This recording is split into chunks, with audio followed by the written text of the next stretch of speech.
인류 역사는 오랫동안 전쟁과 전투를 기록하는 데 관심을 가져왔습니다. 역사상 최초로 신뢰할 만하게 기록된 전투는 기원전 1457년 이스라엘에서 발생한 메기도 전투였습니다. 역사상 수백만 번의 전쟁이 있었지만 여러분은 가장 치열하고 잔인했던 전쟁이 무엇인지 아시나요? 모두가 한 번쯤 궁금했을 법한 주제죠. 지금부터 역사상 가장 처절하고 잔혹한 7대 전투 랭킹을 공개합니다. 7위 솜전투 1916년 7월 1일 이 전투의 첫날에만 영국군은 19,000명의 사망자를 포함해 57,000명 이상의 사상자를 냈습니다. 영국군은 첫 진격 전 일주일 동안 독일군 전선에 포격을 가했으나 예상과 달리 독일군의 방어선은 파괴되지 않았습니다. 결국 경험 없는 젊은 자원병들로 구성된 초기 부대는 큰 피해를 입었습니다. 하지만 생존자들은 이후 실전 경험을 쌓은 숙련된 병사가 되어 제1차 세계대전에 남은 기간 동안 강력한 군대로 거듭났습니다. 피해를 입은 것은 영국군뿐만이 아니었습니다. 전투는 치열하게 전개되었고 프랑스군과 독일군 또한 매 진격 때마다 수많은 병사를 잃었습니다. 이 전투에서 영국군에 의해 탱크가 처음으로 실전에 투입되었으나 당시에는 개발 단계였기에 많은 탱크가 전선에 도착하기도 전에 고장나고 말았습니다. 11월 18일 더글러스 헤이그 장군은 악화되는 기상 조건으로 인해 전투 중단을 선언했습니다. 영국군은 5개월 동안 단 7마일 약 11km를 전진하는 데 그쳤고 연합군이 독일 전선을 돌파하지 못했기에 결정적인 승자는 없었습니다. 민간인과 군인을 포함해 총 사상자는 약 112만 명에 달했습니다. 솜전투의 유일한 실질적 성과는 베르겜에 있던 프랑스군을 공격하던 독일군 병력을 분산시킨 것뿐이었습니다. 6위 스탈린그라드 전투 스탈린그라드 전투는 종종 제2차 세계대전 중 가장 위대한 전투로 불립니다. 소련군은 이 도시를 성공적으로 방어해내며 전쟁의 흐름을 연합군 쪽으로 돌려놓았습니다. 1941년 소련을 침공한 독일군은 1942년 8월경 스탈린그라드 외곽까지 진출했습니다. 현재 볼고그라드로 알려진 이 도시는 볼가강이 흐르는 중요한 운송 경로이자 산업의 중심지였습니다. 8월 23일 독일 국방군 제국군이 공격을 시작했습니다. 러시아군은 막대한 손실을 입으면서도 독일군을 저지했습니다. 스탈린그라드는 필요시 장기 봉쇄를 견딜 수 있도록 보급품이 비축되어 있었으나 시민들은 대피하지 못했습니다. 러시아 지도부가 지켜야 할 시민이 있으면 군대가 더 열심히 싸울 것이라고 믿었기 때문입니다. 독일 공군 루프트와페의 수십 차례 공습으로 수많은 민간인이 사망했고 9월경에는 독일군이 하늘을 장악했습니다. 러시아군은 계속해서 큰 피해를 입었고 도시는 끊임없는 공습으로 황폐해졌습니다. 그러나 스탈린은 후퇴나 항복을 엄격히 금지했습니다. 이후 러시아 증원군이 도착했고 11월 말 러시아군은 독일군의 보급로를 차단하고 그들을 포위했습니다. 독일군은 혹독한 러시아의 겨울 속에서 보급도 없이 고립되었습니다. 독일 장군들은 포위된 병사들을 구출하려는 시도를 포기했지만 히틀러는 병사들이 굶주리고 탄약이 떨어져가는 상황에서도 항복을 거부했습니다. 1943년 2월경 러시아군은 스탈린그라드의 통제권을 되찾았으나 이 충돌로 인해 약 125만 명의 사상자가 발생했습니다. 5위 베를린 전투 스탈린그라드 전투에서의 패배 이후 독일군은 꾸준히 후퇴했습니다.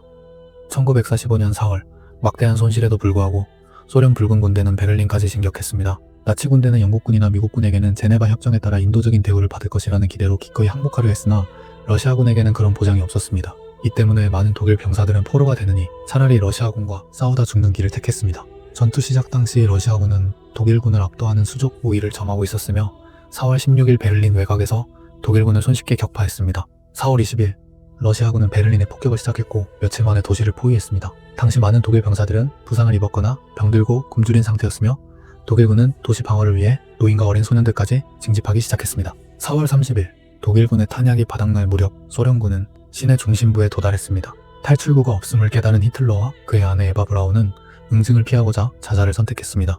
5월 1일 독일 병사들이 도시 탈출을 시도했고 5월 7일까지 모든 독일 지도자들은 연합군에 항복했습니다. 이 전투로 인해 러시아와 독일 군인 그리고 독일 민간인을 포함해 약 130만 명의 사상자가 발생했습니다. 4위 독일 충계 공세 1918년 3월 21일 독일은 전쟁의 승기를 잡기 위해 대공세를 시작했습니다. 미군이 대규모 병력을 보내기 전에 영국군을 격파하고자 했던 독일은 영국군이 가장 취약했던 서부 전선을 공격했습니다. 송강 바로 남쪽에 주둔한 제오군을 향해 100만 발의 포탄을 쏟아부었으며 5시간 동안 분당 3,000발 이상의 포탄이 영국군을 강타했습니다.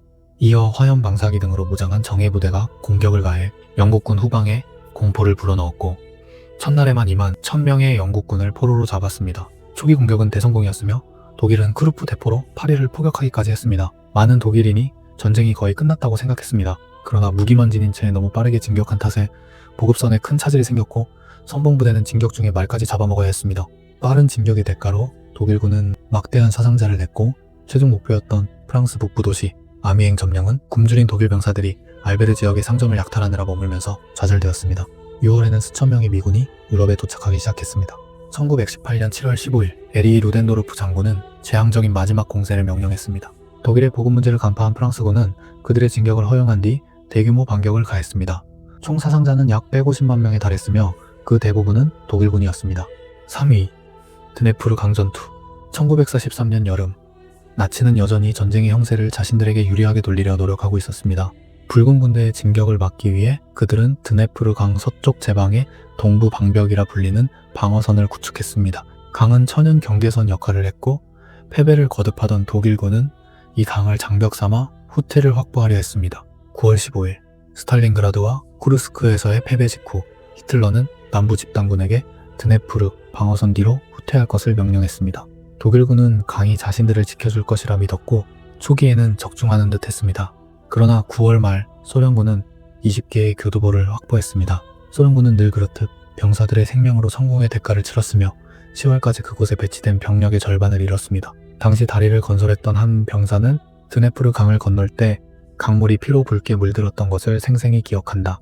내 눈앞에서 수백 명의 전우들이 죽어갔다 라고 회상했습니다. 하지만 그들의 희생으로 신속한 진격이 가능해졌고 1943년 말 붉은 군대는 독일을 향한 진격을 계속했습니다. 사망자 수는 약 150만 명으로 추정되나 이 수치는 논란이 많으며 실제로는 더 높을 수도 있습니다. 어찌되었든 이 전투는 제2차 세계대전 중 가장 치명적인 전투 중 하나였습니다. 2위 브루실로프 공세. 1916년 브루실로프 공세는 제1차 세계대전 중 러시아군이 감행한 최대 규모의 공격이었습니다. 이 공세를 주도한 알렉세이 브루실로프 장군의 이름을 딴 이 공격으로 오스트리아 헝가리 제국은 괴멸적인 타격을 입고 다시는 회복하지 못했습니다. 많은 러시아 장군들이 전면적인 공세의 성공 여부를 의심했으나 브루실로프는 충분한 훈련과 철저한 보안이 있다면 가능하다고 주장했습니다. 그는 실제 공격 위치를 실물 크기로 복제한 시설에서 병사들을 훈련시켰습니다. 이 공세는 독일군을 베르에서 분산시켜달라는 프랑스의 간곡한 요청에 대한 응답이기도 했습니다. 러시아는 영국보다 빠르게 움직여 2월 4일 공격을 시작했습니다. 러시아의 전술은 영국이 한 달 뒤 시도하려 했던 것과 비슷했지만 훨씬 더 성공적이었습니다. 러시아군은 부코비나 지역에서 카르파티아 산맥에 이르는 200마일 구간에 약 2,000문의 대포로 포격을 가했습니다. 오스트리아군이 수적으로는 우세했으나 초기 포격으로 그 우위는 이틀 만에 사라졌습니다. 러시아군은 약 46마일을 전진했는데 이는 영국군이 솜전투 동안 전진한 거리의 6배가 넘는 수치였습니다. 6월 독일군은 영국군이 솜전투를 시작하기 직전 오스트리아를 돕기 위해 베르눔의 병력을 재배치해야 했습니다. 브루실로프 공세의 성공은 러시아군에게도 큰 부담이 되었고 9월경에는 자원이 바닥나기 시작했습니다. 1916년 9월 20일 공격은 중단되었으나 이로 인해 160만 명의 사상자가 발생했습니다. 1위 바그다드 공성전 1258년.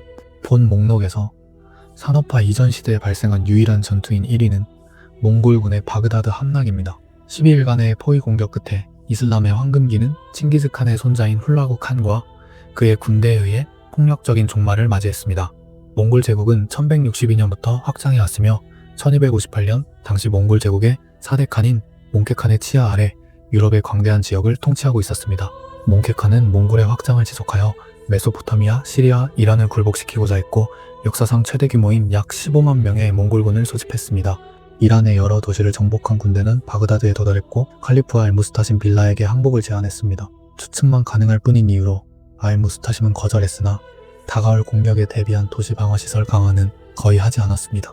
알무스타심의 기병대는 거대한 몽골군에 의해 괴멸되었고 바그다드는 포위된 채 무방비 상태가 되었습니다. 1258년 1월 29일 공성전이 시작되었고 2월 5일경 몽골군이 곧 성 안으로 진입할 것이 확실해졌습니다. 알무스타심은 뒤늦게 협상을 시도했고 수천 명의 귀족이 항복 조건을 제안하러 갔으나 모두 살해당했습니다. 2월 13일 몽골군은 성 안으로 진입하여 훌라구의 어머니와 같은 종교를 가졌던 네스토리우스파 기독교도를 제외한 모든 주민을 학살했습니다. 도서관, 병원, 그리고 지혜의 집조차 파괴되었으며 이 위대한 문화 중심지에 보관되었던 모든 지식이 소실되었습니다. 일주일 동안 남녀노소를 가리지 않는 학살이 이어졌고 알무스타심이 살해되면서 피해 축제는 끝이 났습니다. 몽골군은 왕족의 피를 땅에 흘려서는 안 된다는 규율에 따라 칼리프를 양단에 말아 말들이 밟고 지나가게 하여 죽였습니다. 이 파괴는 이슬람 세계를 쇠퇴의 길로 빠뜨렸습니다. 수세기 동안 쌓아온 지식이 사라졌고 200만 명 이상이 살해된 것으로 추정되어 역사상 가장 치명적인 전투로 기록되었습니다. 역사상 가장 잔혹했던 전쟁 랭킹 7. 여러분의 생각은 어떠신가요? 자유롭게 의견을 댓글로 남겨주세요.